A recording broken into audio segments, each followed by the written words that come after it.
শত্রুরা আবার মাথা চারা দিয়ে উঠেছে বললেন মির্জা ফখরুল। সোশ্যাল মিডিয়াতে প্রোপাগান্ডা ও মিথ্যাচারের অভিযোগ। এবারের ইজতেমা জাতীয় নির্বাচনের পর জানালেন ধর্ম উপদেষ্টা, দুই গ্রুপের ইজতেমা একসঙ্গে হওয়ার সুযোগ নেই।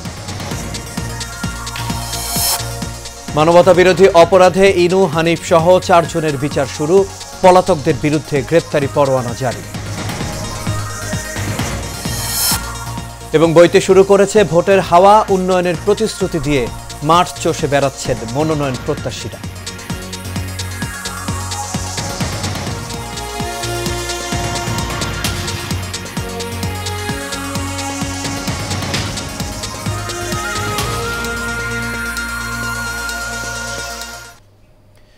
সবাইকে স্বাগত এশিয়ান নিউজে। দর্শক, পুরো সংবাদ জুড়ে আপনাদের সঙ্গে আছি আমি আনোয়ার রাজ। এতক্ষণ শুনছিলেন বিআরবি কেবল ইন্ডাস্ট্রিজ লিমিটেড সংবাদ শিরোনাম। এবার চলে যাচ্ছি পুরো খবরে। বাংলাদেশের শত্রুরা আবার মাথা চারা দিয়ে উঠেছে বলে মন্তব্য করেছেন বিএনপির মহাসচিব মির্জা ফখরুল ইসলাম আলমগীর। পল্টনে বিএনপির কেন্দ্রীয় কার্যালয়ে 7 নভেম্বর সিপাহী জনতার বিপ্লব উপলক্ষে আয়োজিত এক আলোচনা সভায় এসব কথা জানান তিনি। মির্জা ফখরুল বলেন, শেখ মুজিবুর রহমানের নেতৃত্বে দেশে প্রতিষ্ঠিত হয়েছিল একদলীয় শাসন ব্যবস্থা বাকশাল। সেই সময় বাংলাদেশের প্রশাসনিক ব্যর্থতা, দুর্নীতি ও অপশাসনের কারণে 1974 সালে ঘটে ভয়াবহ এক দুর্ভিক্ষ, যেখানে লাখ লাখ মানুষ না খেতে পেরে মারা যায়। মির্জা ফখরুল এ সময় আরও জানান, 7 নভেম্বর রাজনৈতিক ও জাতীয় জীবনে অত্যন্ত গুরুত্বপূর্ণ একটি দিন, কারণ এর মধ্য দিয়েই জেগে ওঠে জাতির চেতনা। শহীদ প্রেসিডেন্ট জিয়াউর রহমানের সেই দর্শনকে সামনে নিয়েই এগিয়ে যাব গণতন্ত্র, স্বাধীনতা ও সার্বভৌম বাংলাদেশের স্বপ্ন পূরণের পথে। অর্থনৈতিক সমিতির যে আলোচনা সভা ছিল টিএসসিতে, সেখানে তিনি বলেছিলেন বাংলাদেশের অর্থনীতি তীব্র গতিতে রসাতলে যাচ্ছে। সেই অবস্থা থেকে শহীদ প্রেসিডেন্ট জিয়াউর রহমান বাংলাদেশকে তুলে নিয়ে আসেন। 23 নভেম্বর শহীদ প্রেসিডেন্ট জিয়াউর রহমানকে গৃহবন্দী করে রেখেছিল। সেই অবস্থা থেকে শহীদ প্রেসিডেন্ট জিয়াউর রহমানকে মুক্ত করে নিয়ে আসে এদেশের দেশপ্রেমিক সৈনিক এবং জনগণ। এবারের ইজতেমা ফেব্রুয়ারির জাতীয় নির্বাচনের পর অনুষ্ঠিত হবে বলে জানিয়েছেন ধর্ম উপদেষ্টা ডক্টর আফম খালিদ হোসেন। সচিবালয়ে তাবলিগ জামায়াতের 2 গ্রুপ জুবায়ের ও সাতপন্থীদের সঙ্গে বৈঠকে এমন সিদ্ধান্ত নেওয়া হয়েছে। ধর্ম উপদেষ্টা বলেন, বিশেষ পরিস্থিতির কারণে এই সিদ্ধান্ত নেওয়া হয়েছে। দেশে নির্বাচনের আমেজ শুরু হয়ে গেছে। নির্বাচন উপলক্ষে ব্যস্ত থাকবে আইন শৃঙ্খলা বাহিনী, তাই নির্বাচন ও রমজানের পর ইজতেমা অনুষ্ঠিত হবে। এ বিষয়ে সম্মতি জানিয়েছে তাবলিগ জামায়াতের নেতৃবৃন্দ। তবে কারা আগে ইজতেমা করবে এই বিষয়ে কোনো সিদ্ধান্ত হয়নি। উপদেষ্টা জানান, 2 গ্রুপের একসঙ্গে ইজতেমা হওয়ার কোনো সুযোগ নেই। ইজতেমাটা উভয় গ্রুপের ইজতেমা নির্বাচনের পরেই অনুষ্ঠিত হবে। এটা বসে তারিখ ঠিক করা হবে। নির্বাচন তো আপাতত পিছানোর কোনো লক্ষণ নাই। নির্বাচন তো ফেব্রুয়ারির প্রথম 15 দিনের ভিতরে করার জন্য সরকার একেবারে প্রতিশ্রুতিবদ্ধ, এভাবে কাজ করে যাচ্ছে।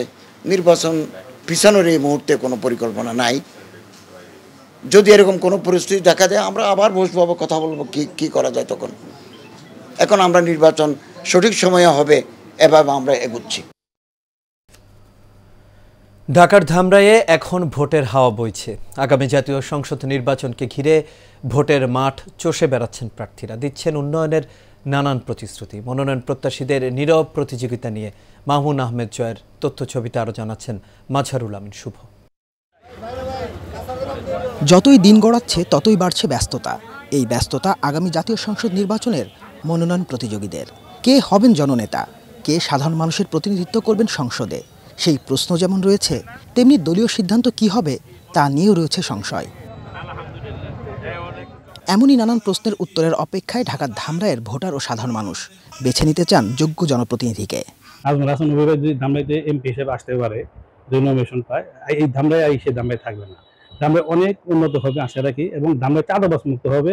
যদি ইয়াসিন ফিরদৌস মুরাদ ভাইকে দল থেকে মনোনয়ন দেওয়া হয়, তাহলে ইনশাআল্লাহ আমরা ধামরাইবাসীকে সাথে নিয়ে বাংলাদেশের সর্বোচ্চ ভোটের ব্যবধানে ধানের শেষ প্রতীককে বিজয়ী করে তারেক রহমানের হাতে উপহার দেব। এদিকে দীর্ঘদিন পর রাজনীতির মাঠে ফিরেছে প্রাণ। সব শঙ্কা কাটিয়ে মাঠ চষে বেড়াচ্ছেন প্রার্থীরা। মনোনয়নের দৌড়ে এগিয়ে থাকতে জনগণের সামনে তুলে ধরছেন নানান পরিকল্পনা।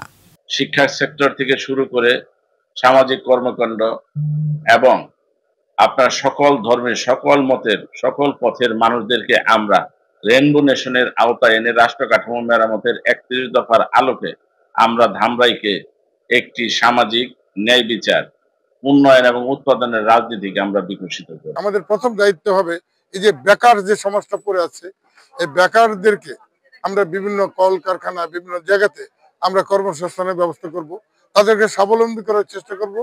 পরবর্তী পর্যায়ে এসে আমরা শিক্ষা, যোগাযোগ ব্যবস্থা, রাস্তাঘাট সহ অন্যান্য কর্মকাণ্ডে যাব। বিশেষ করে সন্ত্রাস, মাদক এর বিরুদ্ধে আমাদের একটি বিশাল অভিযান থাকবে। বিভিন্ন জায়গায় যাচ্ছি, হাটে যাচ্ছি, ঘাটে যাচ্ছি, মাঠে যাচ্ছি, বাজারে যাচ্ছি, বিভিন্ন ভাবে আমরা বিলি করছি। আনাচে কানাচে আমরা চাচ্ছি প্রতিটা ঘরে ঘরে ৩১ দফা পৌঁছে দেব। আমাদের নেতৃত্বের প্রতিযোগিতা আছে, এমপি পদে একাধিক প্রার্থী আমাদের দলে আছে। তো ঢাকা ২০ ধামরাই সংসদে আসলে আমি একজন যোগ্যতর প্রার্থী হিসেবে নিজেকে মনে করছি। যদি দল মনে করে আমার ত্যাগ, মেধা, শ্রম, শিক্ষা এবং পাশাপাশি দলের ক্লিন ইমেজের যে বিষয়, সেই বিষয়গুলি গুরুত্ব দেয়, তাহলে মনে করবো আমি এই আসনে, আমি ঢাকা ২০ সংসদে আসন থেকে আমি একটি প্রতীক। মনোনয়ন যেই পাক না কেন, ধামরাইয়ের উন্নয়নকে মাথায় রেখে ৩১ দফা বাস্তবায়নে কাজ করার অঙ্গীকার সবার। মাঝারুল আমিন শুভ, এশিয়ান টেলিভিশন। গাইবান্ধার গোবিন্দগঞ্জে চোর সন্দেহে ৩ জনকে পিটিয়ে হত্যার ঘটনা ঘটেছে। ভোররাতে এই ঘটনা ঘটে। গোবিন্দগঞ্জে থানার ভারপ্রাপ্ত কর্মকর্তা বুলবুল আহমেদ এই ঘটনার সত্যতা নিশ্চিত করেছেন। স্থানীয়রা জানায়, রাত ৩টার দিকে উপজেলার নাসিরাবাদ গ্রামে কৃষক আলিমুদ্দিনের গোয়াল ঘরে গরু চুরি করার সময় পরিবারের সদস্যরা টের পেয়ে চিৎকার দেয়। এ সময় প্রতিবেশীরা ছুটে এসে চোরদের গণপিটুনি দেয়। এতে ২ জন ঘটনাস্থলে মারা যায়। এদিকে খবর পেয়ে পুলিশ ঘটনাস্থলে এসে আহত অবস্থায় একজনকে উদ্ধার করে হাসপাতালে নেয়ার পথে সেও মারা যায়। সুনামগঞ্জের দোয়ারা বাজারের বাসিন্দা খাদিজা পারভিন ও তার ২ মেয়ে তাহমিনা আক্তার সাথী ও নুসরাত জাহান মিমর বিরুদ্ধে একাধিক বিয়ে করে স্বামীর কাছ থেকে প্রতারণা করে অর্থ হাতিয়ে নেয়ার অভিযোগ উঠেছে। দোয়ারা বাজার উপজেলার সুরিগাঁও গ্রামের খাদিজা পারভিন নোয়াগাঁও গ্রামের আবু বক্কর নামে এক যুবকের সাথে আপত্তিকর অবস্থায় ধরা খেলে মুরব্বীরা তাদের বিয়ে করিয়ে দেন। ২ বছর সংসার করার পরে খাদিজা প্রতারণার মাধ্যমে স্বামীকে তালাক দিয়ে হাতিয়ে নেয় কাবিনের টাকা। পরবর্তীতে গার্মেন্টসে কাজ করার জন্য ঢাকা পাড়ি দেন। সেখানে গিয়ে এক সবজি বিক্রেতাকে বিয়ে করেন সে। একইভাবে ওই সবজি বিক্রেতাকেও ব্ল্যাকমেল করে কাবিনের টাকা হাতিয়ে নেয় সে। ব্ল্যাকমেল করে কৌশলে মোটা অঙ্কের কাবিনের টাকা হাতিয়ে নিয়ে বিয়ে ব্যবসা চালাচ্ছেন নুসরাত জাহান মিমসহ তার পরিবার। তাদের খপ্পরে পড়ে সর্বস্ব হারিয়ে ঘরবাড়ি ছাড়া হয়েছেন অনেক যুবক। অবশ্যই তার ডিভোর্সের সময় বলছিল যে আমি তোমাকে সবার সামনে এমনভাবে ভাইরাল করব সোশ্যাল মিডিয়াতে, যেন তোমার আর জীবনে কখনো বিয়ে না হয়। তারা আমাকে একটা প্ল্যানিং করে ব্ল্যাকমেলের মাধ্যমে আমার কাছ থেকে প্রায় নগদে ১৬ লক্ষ টাকা এবং ৫ ভরি স্বর্ণ, বিভিন্ন সময় আমি তাদেরকে গিফট সামগ্রী প্লাস ঈদ সালামি, ঈদের শপিংয়ের জন্য প্রায় আরো ৫ লক্ষ টাকা, এভাবে টোটালি আমি তাদের পিছনে ৩০ লক্ষ টাকা খরচ করেছি। বিএনপির ভারপ্রাপ্ত চেয়ারম্যান তারেক রহমানের ঘোষিত রাষ্ট্র কাঠামোর ৩১ দফা বাস্তবায়নের লক্ষ্যে সাভার পৌরসভার রাজাসন এলাকায় গণসংযোগ করেছে বিএনপি ও সহযোগী সংগঠনের নেতাকর্মীরা। ঢাকা ১৯ আসনের বিএনপির মনোনয়ন প্রত্যাশী ডাক্তার দেয়ান মোহাম্মদ সালাউদ্দিন বাবুর দিক নির্দেশনায় এই গণসংযোগ করা হয়। এ সময় উপস্থিত ছিলেন সাভার পৌর বিএনপির সাবেক সাধারণ সম্পাদক নজরুল ইসলাম, সাভার থানা বিএনপির সাংগঠনিক সম্পাদক ইমতিয়াজ আহমেদ শাহিন, ৮ নম্বর ওয়ার্ডের সাবেক ছাত্রদলের সভাপতি মেহেদি রানা শহীদ, সাভার থানা স্বেচ্ছাসেবক দলের সদস্য সচিব হাফেজ দেলোয়ার ও পৌর যুবদল নেতা সোহেল মিয়া সহ আরও অনেকেই। জামালপুরের মেলান্দহে সরকারি খাল বন্ধ হয়ে যাওয়ায় হাজারো কৃষক দুর্ভোগে পড়ায় মানববন্ধন ও বিক্ষোভ কর্মসূচি অনুষ্ঠিত হয়েছে। উপজেলার ঘোষেরপাড়া ও ফুলকোচা ইউনিয়নের খায়েরপাড়া এবং তেলিপাড়া এলাকার শত শত একর জমির ফসল পানির নিচে নষ্ট হচ্ছে বলে জানান এলাকাবাসী। উপজেলার খায়েরপাড়া এলাকার ওয়ার্ড বিএনপির সভাপতি মকবুল হোসেনের নেতৃত্বে এই কর্মসূচি পালন করা হয়। কৃষকরা জানান 6 দিন যাবৎ তাদের জমিতে থাকা ধান পানির নিচে তলিয়ে গিয়ে নষ্ট হয়ে যায়। পানি নিষ্কাশনের জন্য সরকারি খাল খননের দাবি জানান তারা। পানি ডুবে ধান ফসল নষ্ট হইতেছে। কিছু কতিপয় লোকের জন্য আমাদের সারা গ্রাম 2-3 গ্রামের লোকের জমির একেবারে ফসল ক্ষতি হইতেছে। মূল ফটকে পানির নিষ্কাশনের রাস্তা বন্ধ করাতে এখন আমাদের এই ফসলি জমিনের অনেক ক্ষতি হচ্ছে। আড়ুর উপরে পানি আছে, এটা পানি বাড়াইতেছে না, এই ধানগুলো পয়সা খেতেছে কে এর মধ্যে খাল, এই খালটা আবার পূর্ণ খনন চাই। যার যার মতে সব খাল বন্ধ করে দিছে, যার ফলে পানি যায় না। সাভারের আশুলিয়ায় গাজীরচট আকবর মণ্ডল উচ্চ বিদ্যালয় ও কলেজে 52তম ক্রীড়া প্রতিযোগিতায় পদ্ম অঞ্চলের হয়ে ফুটবল শাখায় চ্যাম্পিয়ন হয় কৃতি খেলোয়াড়দের সংবর্ধনা ও প্রতিষ্ঠানের সার্বিক উন্নয়নের জন্য মতবিনিময় সভা অনুষ্ঠিত হয়েছে। দুপুরে গাজীরচট আকবর মণ্ডল উচ্চ বিদ্যালয় মাঠে এই মতবিনিময় সভার আয়োজন করা হয়। এতে বক্তব্য রাখেন গাজীরচট আকবর মণ্ডল উচ্চ বিদ্যালয়ের ম্যানেজিং কমিটির সভাপতি মোখলেসুর রহমান খান ইলিয়াস শাহী ও স্কুলের প্রধান শিক্ষক অধ্যক্ষ মোজাফফর হোসাইন।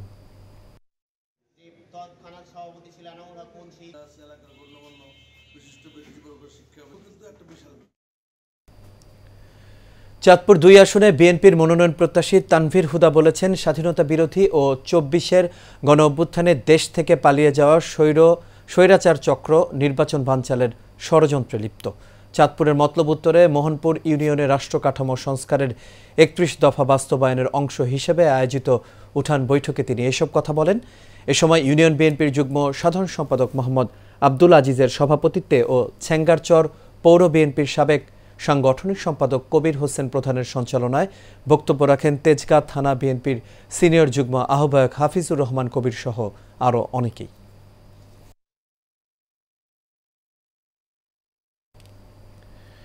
ব্রাহ্মণবাড়িয়ার বাঞ্ছারামপুরে যুবদলের 47তম প্রতিষ্ঠা বার্ষিকী উপলক্ষে আনন্দ র্যালি ও যুব সমাবেশ অনুষ্ঠিত হয়েছে। উপজেলা ও পৌর যুবদলের আয়োজনে বর্ণাঢ্য র্যালি নিয়ে উপজেলার প্রধান সড়ক প্রদক্ষিণ করে পুনরায় উপজেলা পরিষদের সামনে এসে সংক্ষিপ্ত সমাবেশের মাধ্যমে মিলিত হয়। উপজেলা যুবদলের আহ্বায়ক হারুনুর রশিদ আকাশের সভাপতিত্বে সমাবেশে প্রধান অতিথি ছিলেন উপজেলা বিএনপির সভাপতি কৃষিবিদ মেহেদী হাসান পলাশ।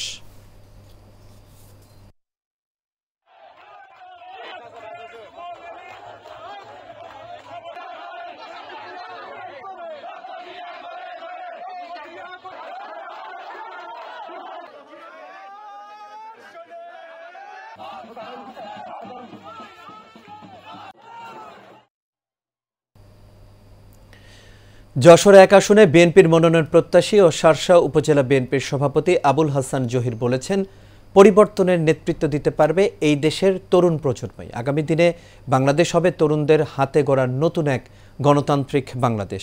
শার্শার সমবায় মার্কেটের সামনে তরুণ ভোটারদের সঙ্গে মতবিনিময় সভায় প্রধান অতিথির বক্তব্যে এই কথা জানান তিনি। সভায় সভাপতিত্ব করেন নাভারন ডিগ্রি কলেজের আহ্বায়ক সাজিদুর রহমান সাজু ও সঞ্চালনা করেন উপজেলা ছাত্রদলের সদস্য সচিব সবুজ হোসেন খান।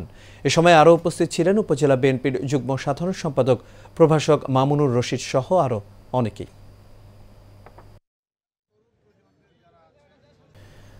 ষড়যন্ত্র, উস্কানি, পরিকল্পনা এবং কুষ্টিয়ায় 6 জনকে হত্যার অভিযোগে জাসদ সভাপতি হাসানুল হক ইনুর বিচার শুরুর আদেশ দেন ট্রাইব্যুনাল। ট্রাইব্যুনাল 2-এ বিচার নজরুল ইসলাম চৌধুরীর বেঞ্চ এই আদেশ দেন। এদিন কাঠগড়ায় দাঁড়িয়ে নিজেকে নির্দোষ দাবি করে ইনু বলেন, তিনি রাজনৈতিক প্রতিহিংসার শিকার। একই ট্রাইব্যুনাল কুষ্টিয়ায় আরেক মামলায় 3টি অভিযোগে মাহবুবুল আলম হানিফ সহ আওয়ামী লীগের 4 নেতার বিচার শুরুর আদেশ দেন। চিফ প্রসিকিউটর জানান, আসামি দাবি করতেই পারেন, তবে তার দাবি আমলে নেয়ার কোনো সুযোগ নেই। এদিকে ট্রাইব্যুনাল 1-এ চানখারপুলে 6 জনকে হত্যার ঘটনায় মানবতা বিরোধী অপরাধ মামলার 13তম দিনের সাক্ষ্য গ্রহণ অনুষ্ঠিত হয়।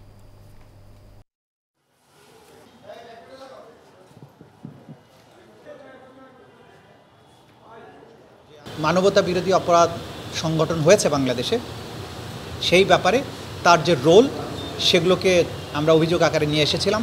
সেগুলোর ভিত্তিতে মোট 8টি অভিযোগ তার বিরুদ্ধে গঠন করা হয়েছে। সর্বশেষ যে 8 নম্বর অভিযোগটা ছিল, কুষ্টিয়া শহরে 5ই আগস্টে 6 জন ব্যক্তিকে তার পরামর্শ নির্দেশে সেখানকার পুলিশ এবং প্রশাসন, আওয়ামী লীগ, যুবলীগ, ছাত্রলীগ, 14 দলীয় জোট মিলিয়ে এই 5 জন ছাত্র জনতাকে হত্যা করা, এই সব মিলিয়ে 8টি অভিযোগ তার বিরুদ্ধে গঠন করা হয়েছে।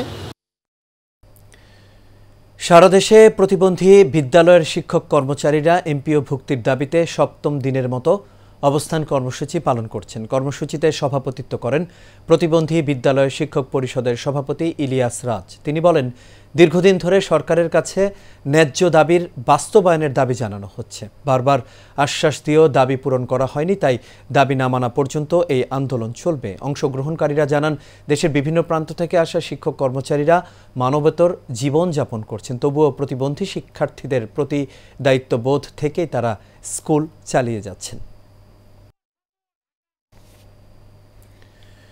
বাংলাদেশ স্বাস্থ্য বিভাগীয় সরকারি গাড়ি চালক কল্যাণ সমিতি ঢাকা বিভাগীয় নবগঠিত কমিটির পরিচিতি ও সাধারণ সভা অনুষ্ঠিত হয়েছে রাজধানী মতিঝিলের পরিচালক স্বাস্থ্য এর কার্যালয়ের কনফারেন্স হলরুমে। এতে প্রধান অতিথি ছিলেন স্বাস্থ্য অধিদপ্তরের কেন্দ্রীয় কমিটির সভাপতি মোহাম্মদ শহীদ মিয়া। মোহাম্মদ দেলোয়ার হোসেনের সভাপতিত্বে মোহাম্মদ আক্তারুজ্জামানের সঞ্চালনায় বিশেষ অতিথি ছিলেন সাধারণ সম্পাদক মোহাম্মদ হানিফ, স্বাস্থ্য অধিদপ্তর কেন্দ্রীয় কমিটির সহসভাপতি মোহাম্মদ ইউসুফ, মোহাম্মদ আবু সিদ্দিক, মোহাম্মদ আক্তারুজ্জামান সহ আরও অনেকেই।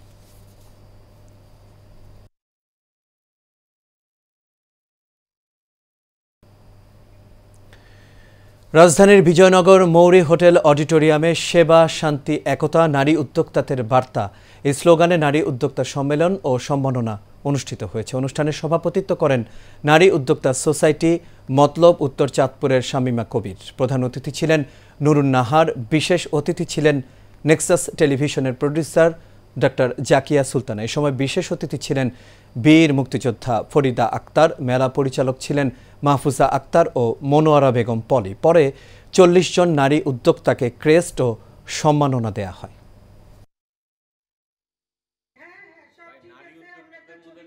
আজ থেকে আমার পথ চলা হলো 22 বছর থেকে। আজকে আমরা যারা সিনিয়র উদ্যোক্তা, যাদেরকে আমরা অনেকেই ভুলে গিয়েছি, আজকে আমরা তাদেরকে সম্মান দিচ্ছি।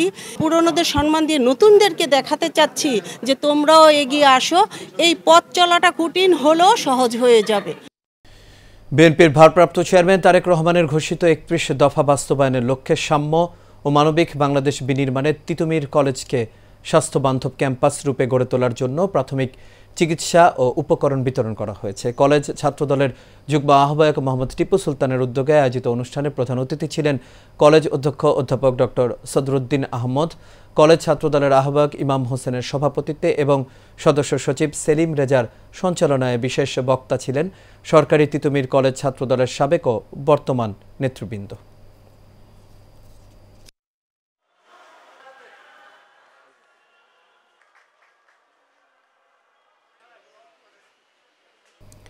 আর এর সাথে শেষ করবে এশিয়া নিউজ। তবে যাবার আগে বিআরবি কেবল ইন্ডাস্ট্রিজ লিমিটেড সংবাদ শিরোনামগুলো দেখে নেব দর্শক আরও একবার।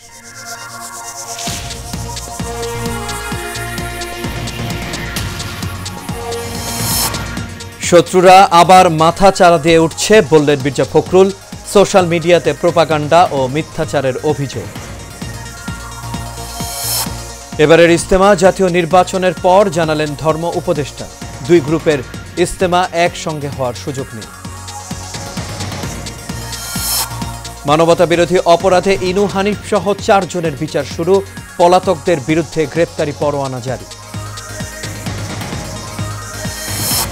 এবং বইতে শুরু করেছে ভোটের হাওয়া। উন্নয়নের প্রতিশ্রুতি দিয়ে মাঠ চষে বেড়াচ্ছেন মনোনয়ন প্রত্যাশীরা।